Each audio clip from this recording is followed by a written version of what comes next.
ሐሳብን በሐሳብ ማሸነፍ የስልጣኔ መገለጫ ነው። በሐሳብ አለመስማማት ጥላትነት አይደለም። ትላንት ቢሆንም ሰናይ ቀድማል ዛሬ ከሁሉ በላይ ለሟች ቢጻፍ ታሪኩ ካልሰማው ኖሮ አይደለም ልኩ ኑና እንነጋገር።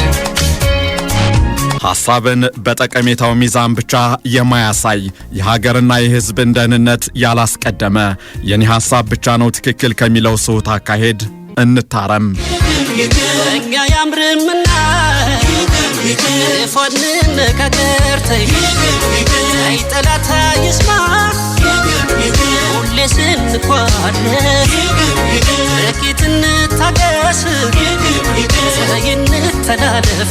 በትላንት መሰረትነት ላይ የተገነባችው ኢትዮጵያ የዛሬ ህልውናዋን አጠንክራ ለነገ ጸንታ ትኖር ዘንድ የሐሳብ የበላይነትን ማስፈን የውዴታ ግዴታ ነው። ብዙ ዘመን አልፏል ተጣልተን ታርቀን